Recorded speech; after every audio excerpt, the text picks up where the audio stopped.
एक दुर्घटना। एक डॉक्टर साहब बड़ी ही तेज़ी से हॉस्पिटल के अंदर गए।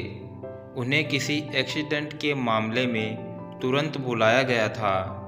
अंदर घुसते ही डॉक्टर साहब ने देखा कि जिस लड़के का एक्सीडेंट हुआ है उसके परिजन बड़ी बेसब्री से उनका इंतज़ार कर रहे हैं। डॉक्टर को देखते ही लड़के का पिता बोला, आप लोग अपनी ड्यूटी ठीक से क्यों नहीं करते? आपने आने में इतनी देर क्यों लगा दी? अगर मेरे बेटे को कुछ हुआ तो इसके जिम्मेदार सिर्फ आप होंगे।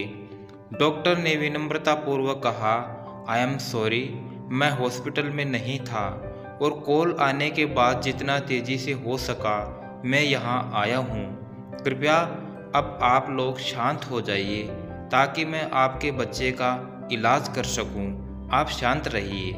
लड़के का पिता फिर गुस्से में बोला, क्या इस समय यहाँ पर इस हालत में अगर आपका बेटा होता तो आप शांत रहते? अगर किसी की लापरवाही की वजह से आपका अपना बेटा मर जाए तो आप क्या करेंगे? पिता बोले ही जा रहा था, भगवान चाहेगा तो सब ठीक हो जाएगा। आप लोग दुआ कीजिए, मैं इलाज करने के लिए जा रहा हूँ। और ऐसा कहते हुए डॉक्टर ऑपरेशन थिएटर में प्रवेश कर गया। बाहर लड़के का पिता अभी भी बुदबुदा रहा था। सलाह देना आसान होता है, जिस पर बीतती है वही जानता है। करीब 1.5 घंटा बीत जाने के बाद डॉक्टर बाहर निकला और मुस्कुराते हुए कहा, भगवान का लाख लाख शुक्र है, आपका बेटा अब खतरे से बाहर है। यह सुनकर लड़के के परिजन खुश हो गए और डॉक्टर से सवाल पर सवाल पूछने लगे। वो कब तक पूरी तरह ठीक हो जाएगा, उसे डिस्चार्ज कब करेंगे? पर डॉक्टर जिस तेज़ी से आया था उसी तेज़ी से वापस जाने लगा और परिजन को अपने सवाल नर्स से पूछने को कहा। ये डॉक्टर इतना घमंडी क्यों है? इतनी भी क्या जल्दी है कि वो 2 मिनट हमारे सवालों का जवाब नहीं दे सकते? लड़के के पिता ने नर्स से कहा।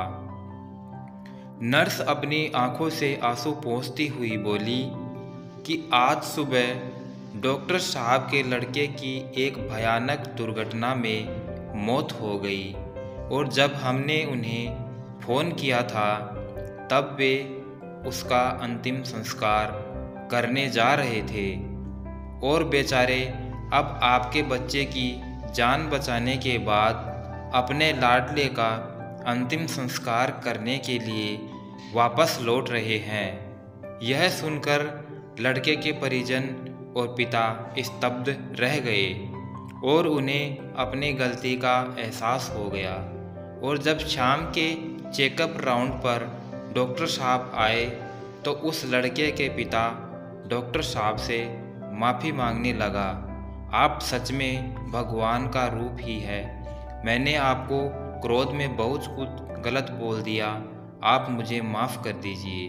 और बाकी परिवार वालों ने भी डॉक्टर साहब से माफ़ी मांगी। दोस्तों, बहुत बार हम भी किसी परिस्थिति के बारे में अच्छी तरह न जाने बिना ही उस पर रिएक्ट कर देते हैं, पर हमें चाहिए कि हम खुद पर नियंत्रण रखें और पूरी स्थिति को समझें, बिना कोई नकारात्मक प्रतिक्रिया न दें, वरना अनजाने में हम उसका दिल दुखाकर ठेस पहुंचा सकते हैं जो हमारा ही भला सोच रहा हो। तो दोस्तों, कैसी लगी ये कहानी? अगर अच्छी लगी तो एक प्यारा सा लाइक ज़रूर करें, साथ ही साथ चैनल को सब्सक्राइब कर बेल आइकन ज़रूर प्रेस कर लें ताकि आने वाले नए वीडियो की नोटिफिकेशन आप तक आसानी से पहुंच जाए। वीडियो को अंत तक देखने के लिए आपका दिल से बहुत बहुत धन्यवाद। जय श्री श्याम।